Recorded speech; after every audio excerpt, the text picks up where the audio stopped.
InterviewsWithPower.com, your source for what makes successful people tick. Here's Jeff Stevens with your latest Interview with Power.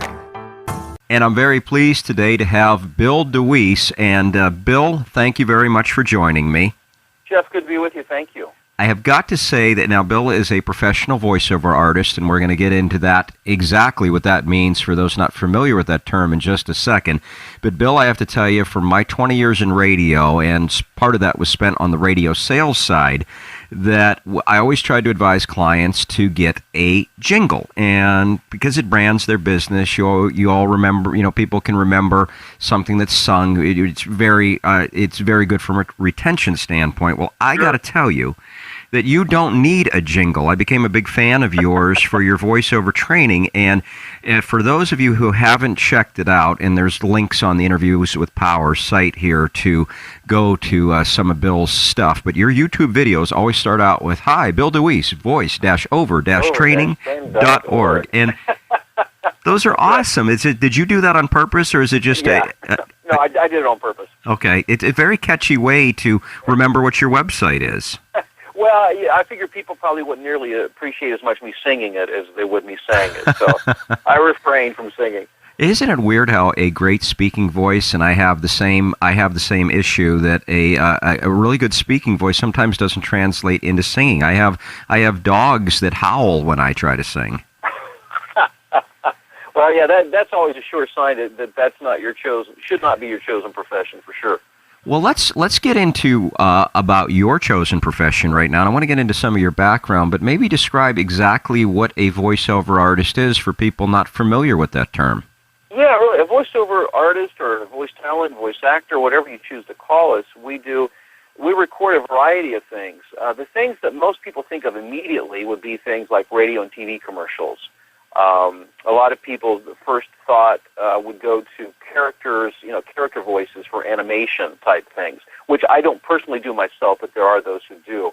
I record a lot of corporate narration. I record a lot of training. Like, for instance, if you took Microsoft Office 2010 training, chances are you heard my voice. I was one of the voices of that.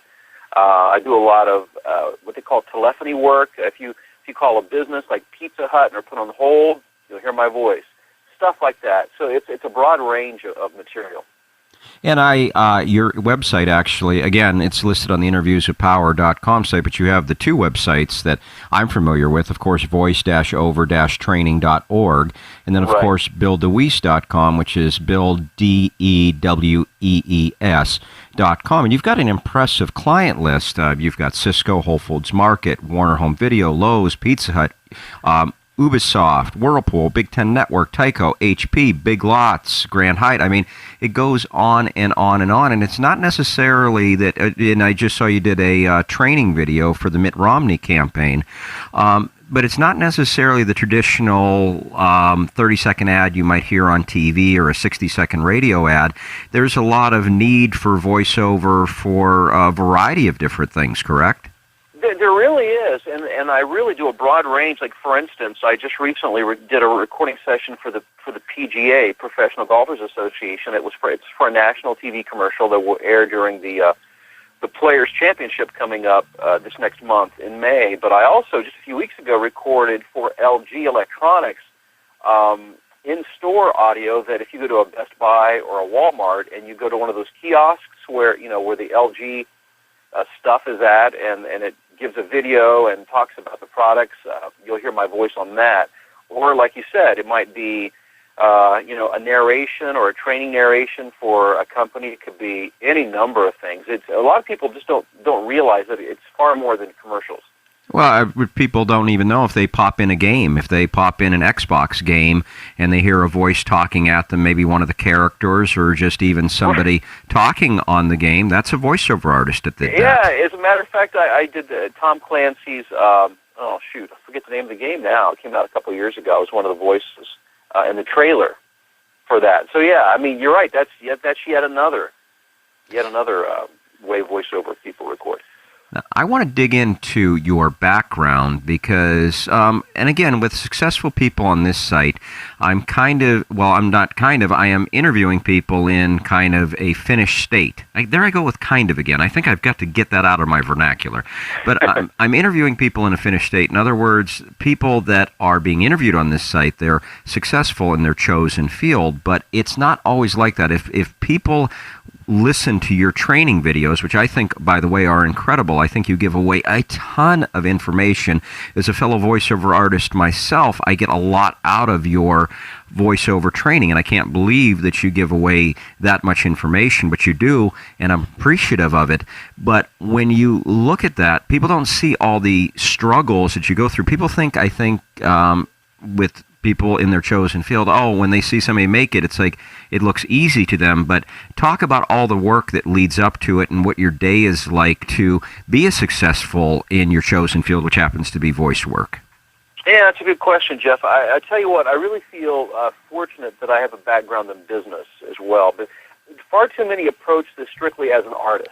And if you function strictly as an artist, you probably won't be able to make very much money at it or to do it as a business, because it requires not only the ability to perform as an artist, but also requires a certain level of business savvy, because you have to really market yourself and market yourself heavily. So when I first decided to do this, and I, like you, I was in radio for like 25 years, and then I worked for a business consulting firm in Chicago, was vice president of a corporate learning services company where we went into Fortune 500 companies and created high-performance learning environments.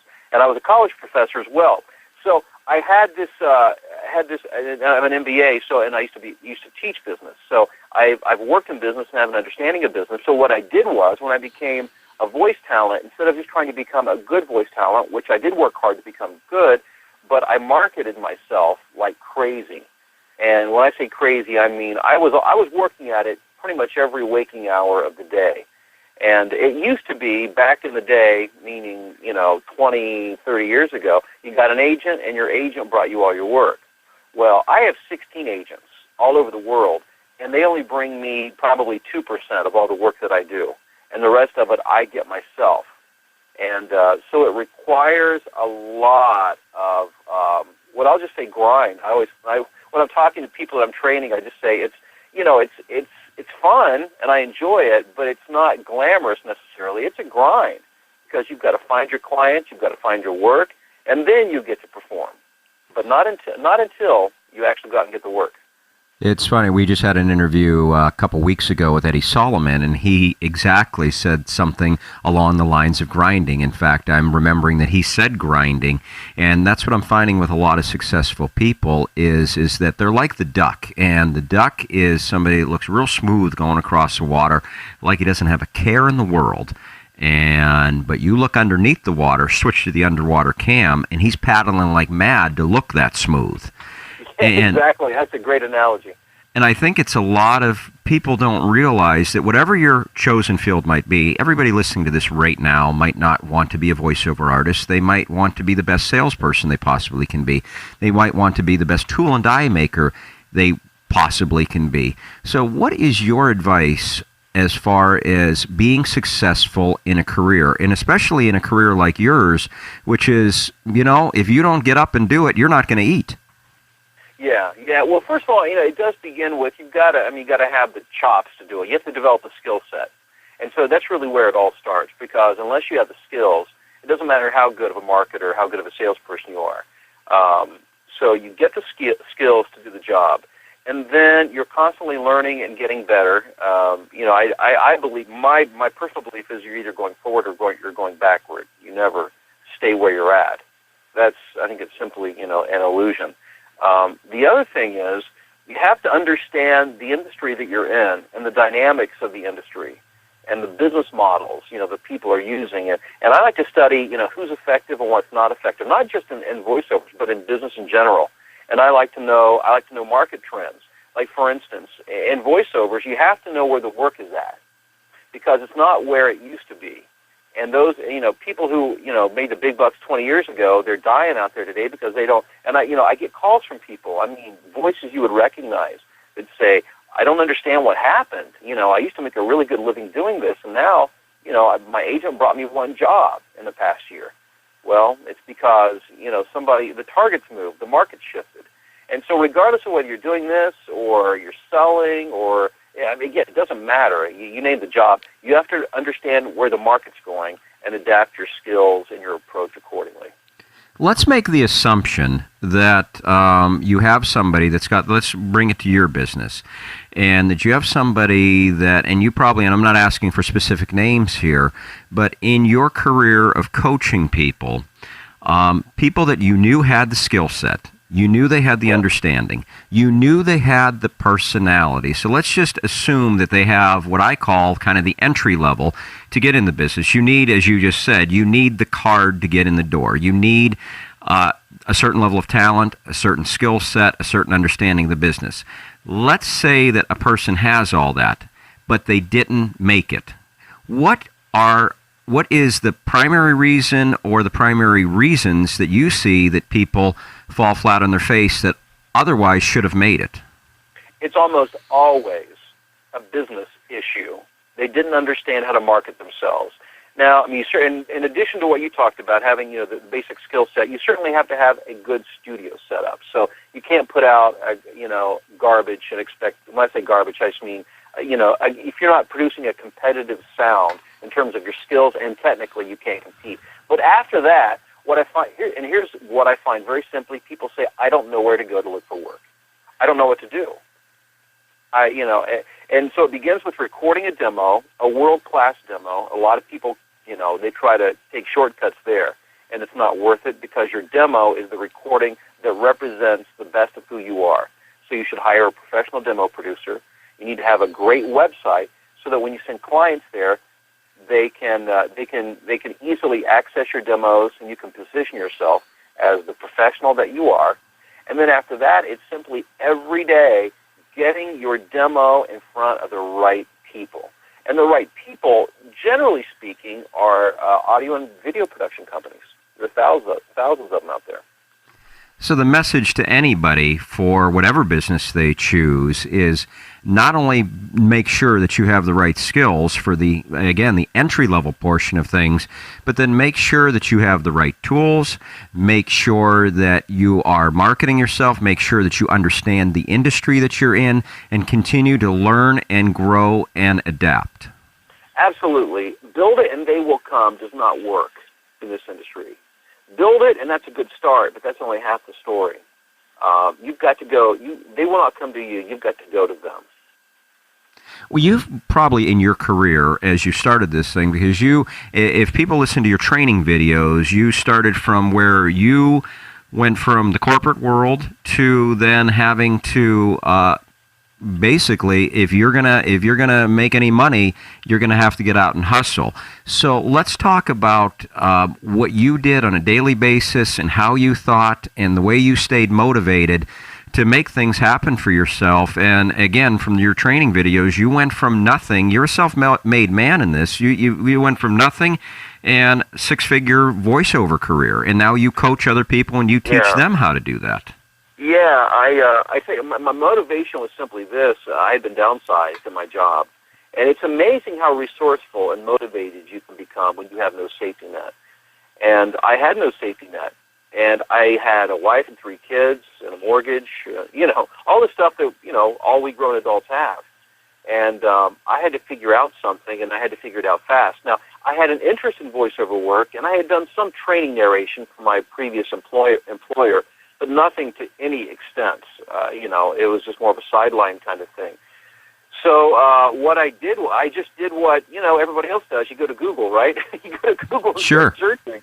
So I looked in every nook and corner of the Internet, trying to find every resource, every expert. I listened to everything I could find, and it almost all pertained to performance, how to be a good voiceover performer, which was great and helpful. But nobody, and everybody, when it came to marketing yourself, everybody said, go and get an agent. Well, I found out soon enough that alone, in and of itself, would not do it. So at that point, it dawned on me, I know how to market. I've done plenty of marketing. when I was in radio as a program director, as a station manager, as vice president of this corporate learning services company. I taught marketing. I was a marketing consultant. So I thought, you know what? I'm just going to take what I know and the principles that I know, and I'm going to apply them. So I just started, grinding it out every day, searching for companies. I called them. I emailed them. I pointed them to my demo, and I did that day after day after day after day. And eventually I went from, trying to contact and solicit companies all the time to where now I have a very large book of business, and the biggest job now is keeping my current customers satisfied. So there's been a major shift along the way, which, in all honesty, is much more enjoyable. You talk about that in one of your videos, actually, is that you might start out where and it's the quintessential thing that we've heard for years, is that all of your effort is expended in when you're trying to push a car, like say a car is stuck. You expend all your effort trying to get the car moving. Once the car is moving, then it's relatively easy.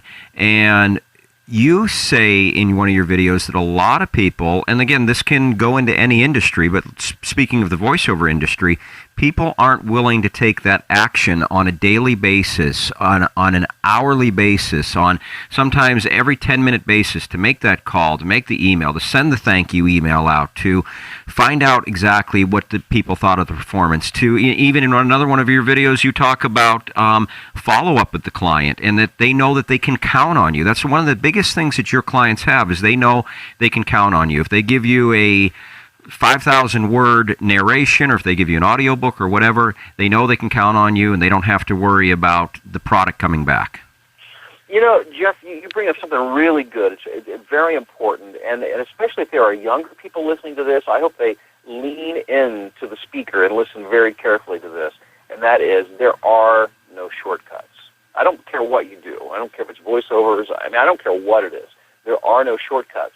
And Seth Godin wrote a great book called The Dip that talks about this, that there's time and effort in building your competence, becoming good at something, learning the skills. But most people stop before they reach that momentum, because once you do that and you get to the hard stuff that you were just referring to, pushing the car from a dead stop. Right now, I just started running again because I've run the Chicago Marathon a couple of times, but it's been like 16 years, and I'm almost 53 years old, and I'm trying to start back up again, and I'm starting from nothing, and it hurts. And every day I think, I don't think I can do this, but I've got my running shoes on right now, and later today when I'm done recording, that's what I'm going to go do. And I'll feel like I'm going to have a heart attack, I'm going to pass out, but I understand from experience that you have to go through that to get to the part where it's fun and enjoyable and that you can be successful at it. And so regardless of what you're doing, you got to push till you develop the skills, and then you push through all the hard stuff till you gain the momentum. And then it becomes fun and enjoyable.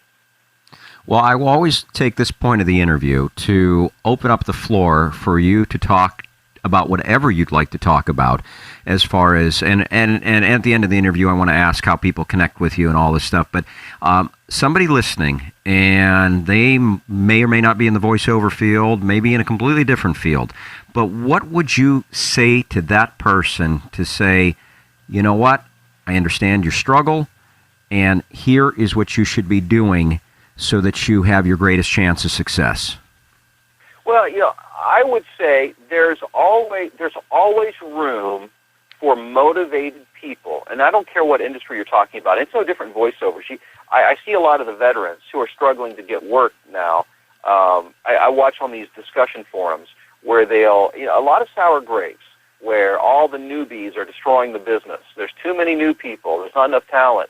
Well, the problem is they just simply don't know how to market themselves to stay in business. There's always room in any given industry for people who are willing and who are motivated to excel. So the first thing I would say is do not listen to the naysayers, regardless of what it is you want to do. There's always room for talented and motivated people. And the second thing is talent always wins. Motivation, persistence always wins over talent. I learned that long ago because I'm not, in all fairness, or being somewhat objective, I know I'm not the best at what I do. I think I'm good. You have to be good to compete. But there's always going to be somebody better than you. And I understand that, most areas of my life, there's always been people that have been better than me. But where I've always excelled was that I was always the last man standing. I never quit. And I always kept getting better, and I kept learning, and I kept applying myself. So know there's always room, and know that your persistence will always, will persevere over talent any given day. And research even bears that out.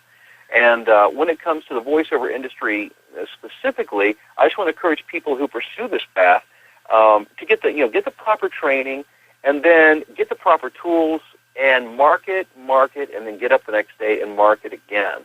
And you'll find yourself doing far better than you could have ever dreamed. And I've got to talk to you about how people connect with you and encourage people to watch your videos. Even if you're not interested in the voiceover business, watch some of the videos that have some titles that suggest that there's something beyond that. You had one, and I'm forgetting them as I'm speaking now, but you have one of them is like the 3 to 5 keys to building your voiceover business. Well, that has application to any business. And I encourage people, because people can see your passion.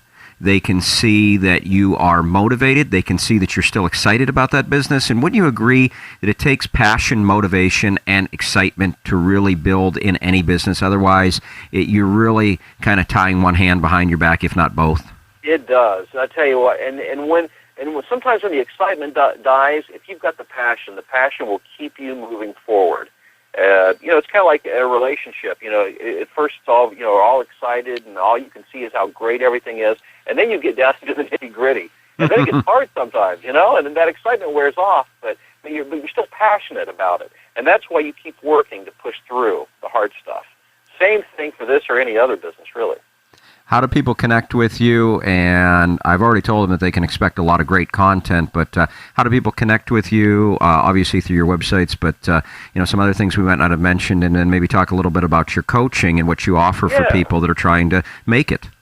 Well, let me mention my YouTube channel, which is Voiceover Expert. No spaces, just one word, Voiceover Expert. And there's over 100 videos, over 9 hours of content on that. You can reach me by email at voiceoverexpert@gmail.com. And I do hold, in addition to, I do one-on-one coaching, and I've got some different resources that you can find at voice-over-training.org. But coming up, and some folks might be interested in this, Jeff, I hold workshops in my studio, and I've recorded. I'm on my 30th audiobook right now, and I hold an audiobook workshop because I believe it is the easiest, fastest way to get into the voiceover business. And I've got a workshop. It's a 2-day weekend coming up May 19th and 20th.